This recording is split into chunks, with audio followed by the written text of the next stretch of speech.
Two friends make a bet. Who of them survives 100 days without any things will receive $14 million. So good to finally meet you. See? This is the future.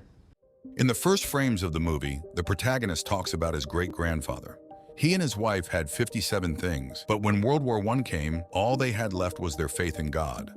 The grandparents had already amassed 200 things, but with the arrival of Hitler, they were left with nothing. Yet their belief in the future kept them from despair. The parents owned as many as 650 things, but they too were not happy. A modern person, on average, possesses 10,000 things every day, along with freedom and a future. But what do they really value among these? Paul, a young, successful developer, wakes up to the voice of a cheerful girl. Unfortunately, it's just a virtual assistant, whose voice Paul created himself to alleviate his loneliness. One floor below, Tom, Paul's best friend and partner, wakes up. His morning is much more active than his friends. Sports, a shower, fresh coffee, and facial and hair treatments to help maintain his youth and beauty. When the neat and prepared Tom comes to pick up his friend before an important interview, Paul is just finishing amusing himself, lying in bed. With some effort, Tom helps him choose one of his many suits and a pair of new sneakers, of which he has nearly 100 pairs, and then they finally rush out of the house.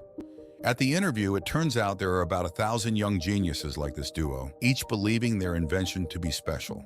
But still, Tom and Paul manage to impress David Zuckerman, the head of a major company. Though this leads to a conflict between the friends, it turns out Tom had conducted research behind his friend's back using the voice assistant to find people's weaknesses, with the creator of the artificial intelligence, Paul himself, as the main subject. The friends go to celebrate their success at a nightclub, but Paul can't shake off his friend's words about consumerism. Eventually, after having too many strong drinks, he makes a bet that within 100 days, he and Tom can manage without anything that surrounds them. Waking up the next morning with nothing at all, Paul doesn't immediately remember what happened the night before, but Tom quickly reminds him of the evening's events when he announced in front of everyone that the first to give up would hand over half of his belongings to their subordinates. Now all the guys have is a key to a storage unit where they can choose just one item per day.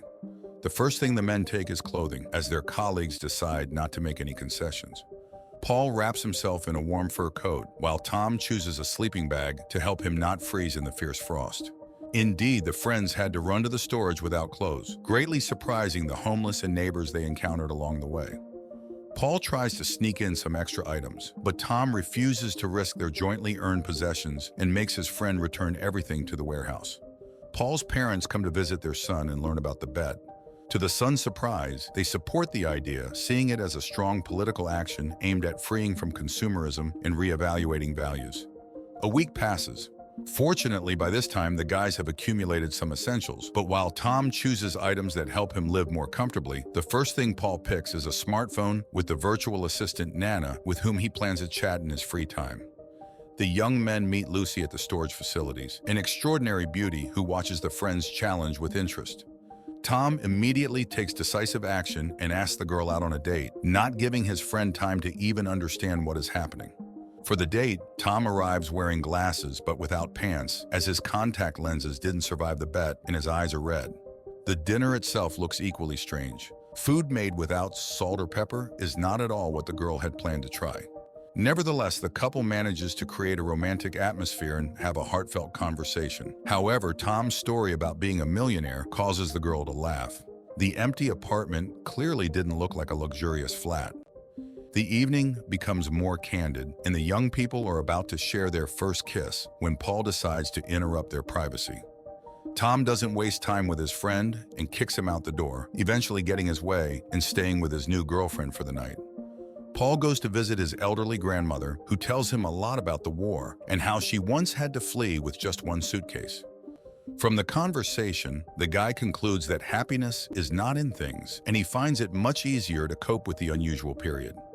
The day comes to meet with the founder of a large company who is very keen to buy the app developed by Paul. But Tom decides to take a risk and offers the millionaire the entire company instead of just one app, asking for 14 million euros, and he agrees. A conflict flares up between the friends because Tom made such a decision without consulting, but the guy is so confident in his rightness that he doesn't even feel the need to explain. Moreover, Tom is also confident in winning the bet, thinking that Paul will soon break and return to his old lifestyle. The argument between the friends leads them to harden the terms of the bet. Paul knows that Tom occasionally gets some minor help in items and now sets a condition that from this day, any indulgences are excluded, and if someone is caught doing so, the bet is lost.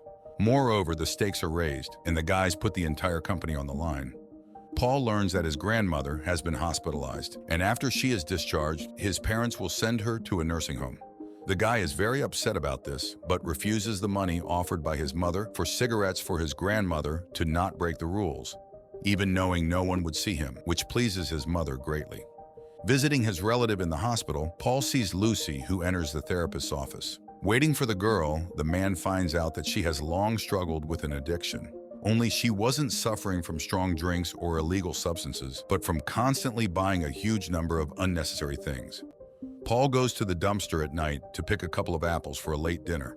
To the guy's surprise, several expensive cars gather around him, one of which was driven by the same founder of the large company who wants to buy the app. Zuckerman offers the guy to get rid of unnecessary people so as not to share his profit with them and join him. As a guarantee, he even hands the developer a bought ticket. Only Paul feels a catch in all this, and besides, he dislikes the idea for which the magnate wants to get Nana. According to the millionaire, with this artificial intelligence, people can be made to buy everything they don't need, and moreover, people will want to do it themselves. Since the virtual assistant Nana resembles a personality that easily adapts to each user and becomes their best friend, always suggesting new products on store shelves and why they need to be purchased immediately. Lucy's garage is described because it turns out the girl has a lot of debt, and Tom is convinced that it all happened with Paul's help. The friends have another fight, which have become regular since the bet started. Paul remembers that he has the girl's number in his phone and Tom could call her, but this idea only convinces him more that it was all designed to make him break, take an extra item like the phone, and lose. Tired of the constant quarrels with his friend, Paul decides to give up, but upon arriving home, he finds his mother on the steps and immediately understands from her face that something tragic has happened to his grandmother. Tom tracks down Lucy and tells her that Paul turned her into the bailiffs, but the girl just laughs, as she had informed the necessary parties herself because she was tired of running and hiding. Moreover, she has now been officially declared ill and assigned a guardian. But the main reason Tom came was to tell her that he won and could now easily cover her debts and return her property. Returning home, Tom sees all his things that Paul had returned to his apartment, but no one has seen his friend, and colleagues are starting to worry. Tom decides to find out from his friend's parents where they think he has disappeared to. There, he learns about the old lady's death, who was like a grandmother to him, and that Paul flew to California first class, which means someone paid for his trip. But arriving at his friend's apartment, Tom learns something else from the neighbors. One of the residents is upset that Paul can't fix his car, which constantly leaks oil. Meanwhile, Paul has settled somewhere by the river and didn't expect his friend could find him there. The men talk at length, and it turns out the reason for all their quarrels is Paul's first love, whom Tom stole from him. The man admits he was simply envious of his friend because he didn't have a real family or the life that Paul had, so he really wanted to take something away from him. Having cleared the air, the guys finally manage to reconcile. The company gathers at a party dedicated to Paul's loss, but Tom also declares that he didn't win the bet, so the entire amount will be evenly split among everyone. Besides this, the guys propose to their colleagues to create a new project, but this time not on a phone, but on land somewhere outside the city. As the company discusses where to spend the millions, it turns out that Zuckerman himself released Nana, and now he won't pay the developers for collaboration and will likely shut down the company to avoid competition. All the bosses can do to help the team is distribute all the equipment that can be sold. Lucy leaves the house and sees a desk right in the middle of the street, followed by a line of office furniture. Moving along the improvised arrows, the girl ends up in the forest where Tom, once again temporarily abandoning clothing, is waiting for her. The guy confesses to his girlfriend that he's ready to accept her even with her psychological diagnosis, and he himself has a bunch of issues for which it would be good to see a psychotherapist. He also mentions that he no longer has any money. Packing only the essentials into an old car, Tom, Paul, and Lucy set off to travel, knowing that what they have is enough for complete happiness. Sitting on the ocean shore, the group discusses the lost project, but Paul, smiling mysteriously, hints that he has done something that will prevent Zuckerman from getting rich off their app. Using his personal friendship with the artificial intelligence, the guy arranged with Nana that at a certain time, she would directly address the users and tell them what data the app really collects and how many unnecessary items they buy, becoming victims of clever advertising. Just as Paul finishes telling his friends about his plans, the phone rings and Nana confirms that she has fulfilled all her creator's requests. The film ends there.